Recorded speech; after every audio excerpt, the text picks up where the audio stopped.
ಪ್ರೀತಿಯ ನನ್ನ ಸ್ಪರ್ಧಾ ಮಿತ್ರರೇ, ಇದುವರೆಗೆ ಹಿಂದಿನ ಕ್ಲಾಸ್ನಲ್ಲಿ ರೈಲ್ವೆಗೆ ಸಂಬಂಧಿಸಿದಂಥ ಸಮಸ್ಯೆಗಳು, ಕಾಲ ಮತ್ತು ಕೆಲಸ, ವಯಸ್ಸಿಗೆ ಸಂಬಂಧಿಸಿದಂಥ ಸಮಸ್ಯೆಗಳು, ತ್ರಿಭುಜ ಕಂಡುಹಿಡಿದು ಸ್ಕ್ವೇರ್ ಕಂಡುಹಿಡಿದು ಇವೆಲ್ಲನೂ ನೋಡಿದ್ರು. ಹಲವಾರು ವಿಧಾನಗಳನ್ನು ನೋಡಿದೆವು. ಹಲವಾರು ಸ್ಪರ್ಧಾ ಮಿತ್ರರು ಏನಪ್ಪಾ ಅಂತಂದ್ರೆ, ಸರ್ ಕೋಡಿಂಗ್ ಡಿ ಕೋಡಿಂಗ್ ಬಗ್ಗೆ ತಿಳಿಸ್ರಿ ಅಂತ ಹೇಳ್ತಾ ಇದ್ರು. ಹೌದು, ಪರೀಕ್ಷಾ ದೃಷ್ಟಿಯಿಂದ ಕೋಡಿಂಗ್ ಮತ್ತು ಡಿ ಕೋಡಿಂಗ್ ಅನ್ನೋದನ್ನ ಏನಪ್ಪಾ ಅಂತಂದ್ರೆ ತುಂಬಾ ಅವಶ್ಯಕವಾದಂಥದ್ದು ಒಂದು ಚಾಪ್ಟರ್ ಇದು. ಅಲ್ಲದೆ ಇದರಲ್ಲಿ ಏನಪ್ಪಾ ಅಂತಂದ್ರೆ ಹಲವಾರು ವಿಧಾನಗಳು ಬರ್ತಾವ್ರಿ. ಇದರಲ್ಲಿ ಅಂದ್ರೆ ಇಲ್ಲಿ ಯಾವ ವಿಧಾನಗಳು ಯಾವ ಟೈಪ್ ಬರ್ತಾವ ಅನ್ನೋದನ್ನ ನಾನು ಹೇಳಿರ್ತೀನಿ. ಆದ್ರೆ ಅಲ್ಲಿ ನೀವು ಕ್ಯಾಚ್ ಮಾಡ್ಬೇಕಾದಾಗ ಪಟ ಏನಪ್ಪಾ ಅಂತಂದ್ರೆ ಗೊತ್ತಿರ್ಬೇಕು ನಿಮಗೆ ಈ ವಿಧಾನ ಎದಕ್ಕೆ ಸಂಬಂಧಪಡ್ತದ ಅಂತೇಳಿ. ಒಂದು ಶಬ್ದಕ್ಕೆ ಮತ್ತೊಂದು ಶಬ್ದ ಹೋಲಿಕೆ ಮಾಡೋದೇನು ನೀವು ನೋಡಿದ್ರೆ ಅಂತ ಇಟ್ಕೋರಿ, ಎರಡನೇದು ಸೇಮ್ ಹಂಗಿರ್ತೈತಿ. ಅಂದ್ರೆ ಇದ್ರ ಮೇಲೆ ಸಮಸ್ಯೆಗಳು ಯಾವ ಟೈಪ್ ಬರ್ಬೋದು ಅಂದಾಗ ನೋಡ್ರಿ, ಇಲ್ಲಿ ಬ್ಯಾಂಕ್ ಅನ್ನು CBOL ಎಂದು ಸೂಚಿಸಿದರೆ ನೋಟ್ ಅನ್ನು ಏನೆಂದು ಸೂಚಿಸುವರು ಅಂತ ಕೇಳಿರ್ತಾನೆ. ನಾವಿಲ್ಲಿ ಫಸ್ಟ್ ವಿಚಾರ ಮಾಡಬೇಕು. ಬ್ಯಾಂಕ್ ಅನ್ನೋದು CBOL ಅಂದ್ರ ಬಿ ಆಗಿಂದ ಬಿ ಸಂಕೇತವನ್ನ ಏನಂತ ಸೂಚ್ಯನ್ರಿ, ಸಿ ಅಂತ ಸೂಚ್ಯನ್. ಹಾಗಾದ್ರೆ ಎ ಅನ್ನೋದು ಏನಂತ ಸೂಚ್ಯನ್ರಿ, ಬಿ ಅನ್ನೋದು ಸೂಚ್ಯನ್. ಇಲ್ಲಿ ನೋಡಿ, ಬಿ ಅನ್ನೋದು ಸಿ ಅನ್ನಂತ ಅಕ್ಷರದಿಂದ ಸೂಚ್ಯನಪ್ಪ ಅಂತಂದ್ರೆ ಏನ್ ಮಾಡ್ಯಾನ, ಬಿ ಆಗಿಂದ ಯಾವ ಅಕ್ಷರ ತಗೊಂಡ ನೋಡ್ಬೇಕು, ಸಿ. ಬಿ ಆಗನ ಸಿ ಅಪ್ಪ ಅಂತಂದ್ರೆ ಏನ್ ಮಾಡಿರ್ತಾನ್ರಿ, +1 ಮಾಡಿದಾನ ಅಂತ ತಿಳ್ಕೊಬೇಕಿಲ್ಲ. ಬಿ ಆಗನ ಸಿ ಅಂದ್ರೆ +1. ನೆಕ್ಸ್ಟ್ ಎ ಆಗಿಂದ ಯಾವ ತಗೊಂಡ್ರಿ, ಬಿ. ಎ ಆಗಿಂದ ಬಿ. ಬಿ ಅಂದ್ರೆ ಇದೇನಾಗ್ತೈತ್ರಿ, ಇದನ್ನು +1 ಅಂದ್ರೆ ಮುಂದಿನ ಅಕ್ಷರವನ್ನ ಬರ್ಕೋತ ಹೊಂಟಾನೆ. ನೋಡುದು ನೆಕ್ಸ್ಟ್ ಅಕ್ಷರ ಎನ್ ಅನ್ನ ಏನಂತ ಸೂಚ್ಯನ್ರಿ, ಓ. ಎನ್ ಆಗಿಂದ ಏನೈತಿ, ಓ. ಎನ್ ಆಗಿಂದ ಓ ಅಂದ್ರೆ ಮುಂದಪ್ಪ ಅಂತಂದ್ರೆ ಏನ್ ಮಾಡ್ಬೇಕು, ಇಲ್ಲಿ +1. ಹಾಗಾದ್ರೆ ಕೆ ಅನ್ನೋದನ್ನ ಏನಂತ ಸೂಚ್ಯನ, ಎಲ್ ಅಂತ ಸೂಚ್ಯನ. ಹಾಗಾದ್ರೆ ಕೆ ಆಗಿಂದ ಏನೈತ್ರಿ, ಎಲ್ +1 ಅಂದ್ರೆ ಮುಂದಿನ ಅಕ್ಷರವನ್ನ ಏನ್ ಮಾಡ್ಯಾರಪ್ಪ ಅಂತಂದ್ರೆ ಸೂಚ್ಕೋತೋಗ್ಯಾನ. ಎ ಅಕ್ಷರ ಬಿ ಆಗನ ಏನಪ್ಪಾ ಅಂತಂದ್ರೆ ಸಿ +1, ಎ ಆಗಿಂದ ಬಿ +1. ಹಿಂಗ +1 ಮಾಡ್ಕೋತೋಗಿ ಬ್ಯಾಂಕ್ ಅನ್ನೋದನ್ನ ಏನಂತ ಮಾಡಿದಾನಂದ್ರೆ CBOL ಅಂತ ಸೂಚ್ಯನ.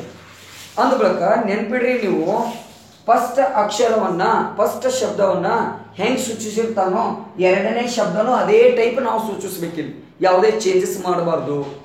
ಮೊದಲನೇದು ನೆನ್ಪಿಟ್ಕೊಡಿ, ಇಲ್ಲಿ ಹೆಂಗ್ ಸೂಚಿಸಿರ್ತಾನೋ ಸೇಮ್ ಟೈಪ್ ಇಲ್ಲಿ ಬರ್ಬೇಕು. ಹಾಗಾದ್ರೆ ಇಲ್ಲಿ ಏನ್ ಮಾಡ್ಯಾನ ಅಂದಾಗ +1 ಮಾಡ್ಕೋತ ಹೋಗಿ ಬರ್ದಿದ್ದಾನೆ ಇಲ್ಲಿ. ಹಾಗಾದ್ರೆ ನಾವೇನ್ ಮಾಡ್ಬೇಕ್ರಿ, ಈಗ ನೆಕ್ಸ್ಟ್ +1 ಮಾಡ್ಕೋತ ಹೋಗ್ತಾನೆ.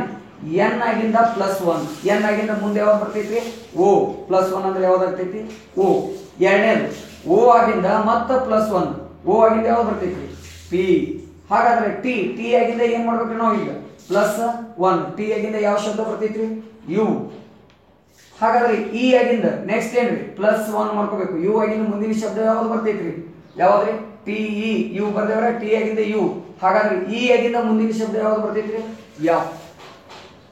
ಅಂದ್ರ ನೋಟ್ ಅನ್ನ ಏನಂತ ಸೂಚಿಸಬಹುದಪ್ಪ ಅಂತ ಕೇಳಿದಾಗ OPUF ಎಂದು ಸೂಚಿಸಬಹುದು. ಅರ್ಥ ಆಗ್ತೈತಿ ಈಸಿಯಾಗಿ. ಇದು ಒಂದನೇ ಟೈಪ್. ಏನ್ ಮಾಡಿರ್ಬೋದ್ರಿ, ಪ್ಲಸ್ ಮಾಡ್ಕೋತ ಹೋಗಿರ್ತಾನ. +1 ಮಾಡಿರ್ತಾನ, ಒಂದೊಂದ್ ಸಾರಿ +2 ಮಾಡಿರ್ತಾನ. ಅದು ಹೆಂಗ್ ಮಾಡಿರ್ತಾನ ಅನ್ನೋದೇನಪ್ಪ ನಂತರ ತರಗತಿಯಲ್ಲಿ ನೋಡೋಣ್ರಿ. ಈಗ ನೆಕ್ಸ್ಟ್ ಎರಡನೇ ಟೈಪ್ಸ್ ನೋಡ್ಕೊರಿ. ಎರಡನೇ ಟೈಪ್ಸ್ ಏನ್ ಮಾಡ್ಯಾನ, ಇದೇ ಬ್ಯಾಂಕ್ ಅಂತಕ್ಕಂಥ ಶಬ್ದ ತಗೊಂಡಿನಿ, ನೀವು ಬೇರೆ ಶಬ್ದ ತಗೊಂಡು ಪ್ರಾಕ್ಟೀಸ್ ಮಾಡ್ರಿ ಇದ್ರ ಮೇಲೆ. ಹಾಗಾದ್ರೆ ಇಲ್ಲಿ ಬ್ಯಾಂಕ್ ಅನ್ನೋದು ಏನ್ ಮಾಡ್ಯಾನಪ್ಪ ಅಂತಂದ್ರ AZMJ ಎಂದು ಸೂಚ್ಯನ. ಹಾಗಾದ್ರೆ ನೋಟ್ ಅನ್ನೋದು ಏನಂತ ಸೂಚಿಸಬಹುದು, ಅಥವಾ ಇಲ್ಲಿ ನೀವು ರೋಡ್ ಅನ್ನೋದನ್ನ ಏನಂತ ಸೂಚಿಸಬಹುದು. ಈ ಟೈಪ್ ತಗೊಂಡು ಬಿಡಿಸ್ರಿ. ಈಗ ನೋಡಿ, ಬ್ಯಾಂಕ್ ಅನ್ನೋದನ್ನ AZMJ, ಬಿ ಅನ್ನೋದನ್ನ ಏನಂತ ಸೂಚ್ಯನ, ಎ ಅಂದ್ರೆ ಏನ ನೋಡ್ರಿ, ಬಿ ಅನ್ನೋದನ್ನ ಎ ಅಂದ್ರೆ ಏನ್ ಮಾಡಿದ್ರಿ, ಇಲ್ಲಿ -1 ಮಾಡಿ. ಹಾಗಾದ್ರೆ ಎ ಅನ್ನೋದನ್ನ Z ಅಂತ ಸೂಚ್ಯನ. ಎ ಅನ್ನೋದನ್ನ Z ಸೂಚ್ಯನ ಅಂದ್ರೆ ಎ ಹಿಂದಿನ ಅಕ್ಷರ ಯಾವ್ದು ಬರ್ತಾವಪ್ಪ ಅಂತ ಕೇಳಿದಾಗ ಲಾಸ್ಟ್ ಅಕ್ಷರ ಬರ್ತೈತಿ Z. ಹಾಗಾದ್ರೆ ಇದನ್ನು ಏನ್ರಿ -1. ಹಾಗಾದ್ರೆ ಎನ್ ಅನ್ನೋದನ್ನ ಏನ್ ಮಾಡ್ಯಾನ, ಎಂ. ಎನ್ ಆಗಿಂದ ಎಂ ನೋಡ್ರಿ ಹಿಂದೆ ಬಂದ್ರಿ. ಹಿಂದೆ ಅಂದ್ರೆ ಏನಂತ ಹೇಳ್ತು, -1 ಅಂತ ಹೇಳ್ತು. ಹಾಗಾದ್ರೆ ಕೆ ಅನ್ನೋದನ್ನ ಏನಂತ ಸೂಚ್ಯನ್ರಿ, ಇಲ್ಲಿ ಕೆ ಅನ್ನೋದನ್ನ J ಅಂತ ಸೂಚ್ಯನಪ್ಪ ಅಂತಂದ್ರೆ ಇದನ್ನು ಏನಾಗ್ತೈತಿ, -1.